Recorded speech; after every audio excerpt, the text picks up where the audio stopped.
bike season is here. Daytona kicked it off. Great time. The next move is Thunder Beach down in Panama City. Lots going on. You know, they had the King of the Baggers in Atlanta. That starts May 2nd through the 4th. A lot of places to choose. Yeah, you can't go wrong with the big venues that coming up. These are some photos I had left over from Thunder Beach in October. Yeah, just a little brief look back and just whetting the appetite and getting things ready for the upcoming bike season.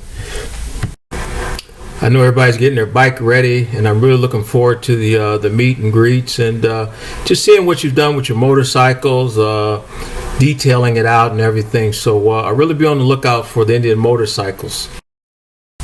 Yes, please suggest in the comments any posts of this year's bike riding season that you would like to see on my channel.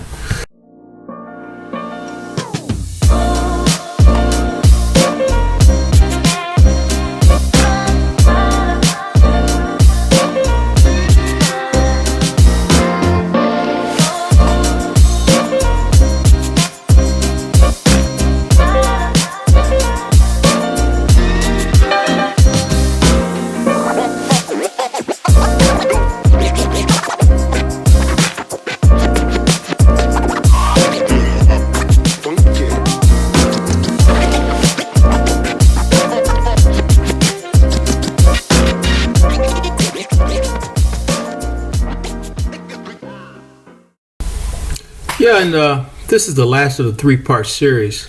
If you're considering a trailer, consider Down2Earth trailer in Baxley, Georgia. Well put together, and they'll show you every step of the process. And I think you'll find, before you make a decision, just consider Down2Earth trailers. I will be scrolling the contact information along the screen while you watch this episode. Thanks again. Another thing that's impressive to me is the same gates, and it may be overkill, the same little gate that's on a 76 single axle is the same gate that you got on your tandem utility. Wow. So our gates, they never come back bent or bowed. The 1.5 inch tubing that we use is sufficient for any utility trailer. So all of our gates and ramps are built down here on this end, and then you go into the welding bays where the guys build their trailers.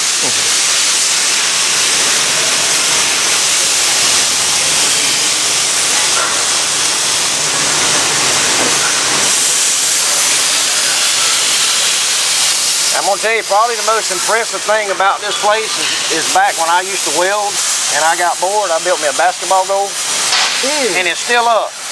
I told them if I ever leave, I'm taking my basketball goal with me. Come on, we'll walk right here to a dump trailer.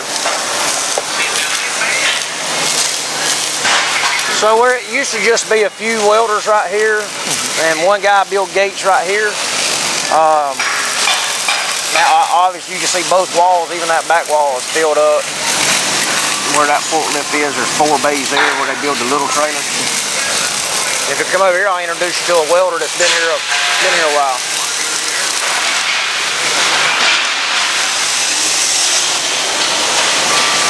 All right, Brian, you got a smile for the camera. You got a smile for the camera.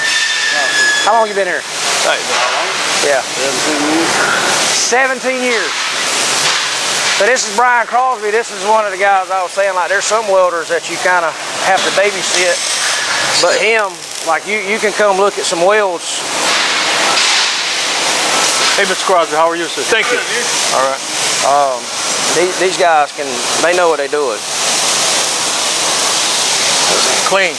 Right. Well, if we have a trailer come back because a cross member fell, it just completely got missed, because when these guys weld it, I mean, they know what they're doing.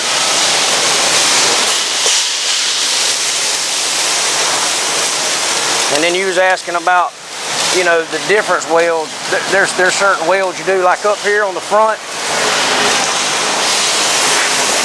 where they know where all the stress points are, and see, like, that's an uphill weld.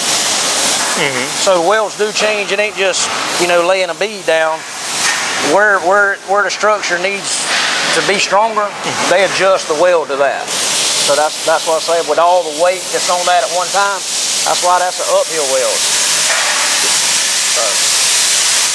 That's the quality point where I want people to know that after it's painted, this is what's under the paint. Right. You know, and that's important to me to know. I mean, there's nothing like a clean painted trailer, but what's under it. Well, a good paint job will cover up a lot of stuff. Yeah, but they know that it's taken care of. That's why I said I'll pull y'all out there and show you. That's what I mean. Show you the flags to where, although his trailer when he rolls it out, he puts a yellow flag on it, and a QC guy has to. Even Brian, I pick on him, but he's just, you can just see. I mean, that's just a brace that ain't going nowhere, but you see the cleanliness of his wheels.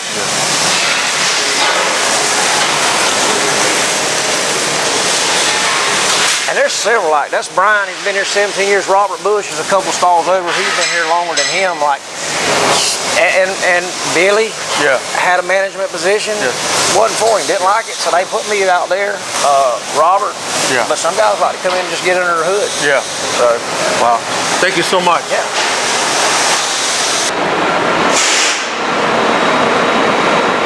So that same flat black. Well, you see it right there. That same flat black is that gloss black that comes out when that oven bakes it on. That's that shiny gloss black.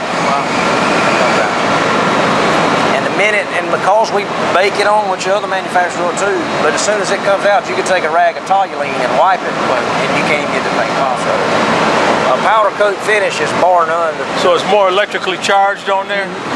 Yeah, that's why I like when me and you after a day's time could be powder coat. Because you can't. So when you're wet painting, not enough, it'll bleed through, right? Too much starts running. Right. This you can't. Too much just falls on the ground. Wow. So you can't overpaint it. You can underpaint it, but they know cover it, let it fall. Wow. Here's some coming out of the oven. You see this.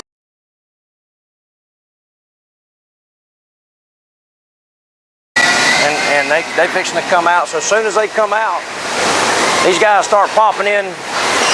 You know, they start popping in the grommets.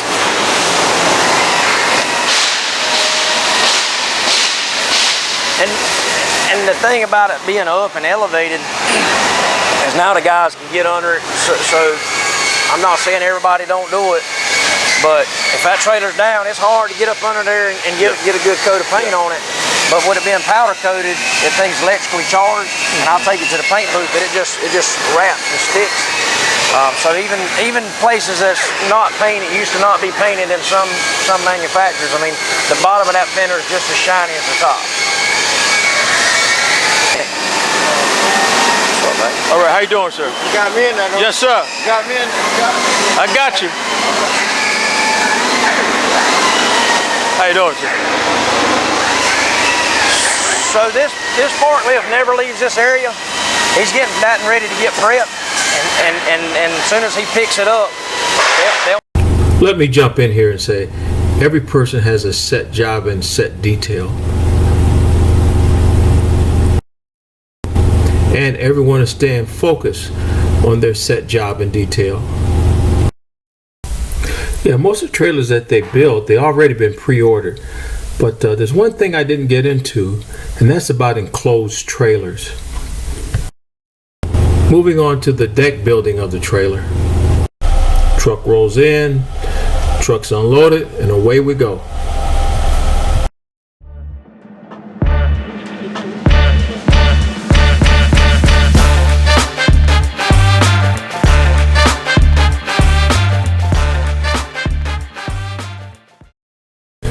Let's go inside the store and see all the accessories you can purchase for your trailer. All different kind of size straps, lights, trailer hitches, beef up the system, tires, rims.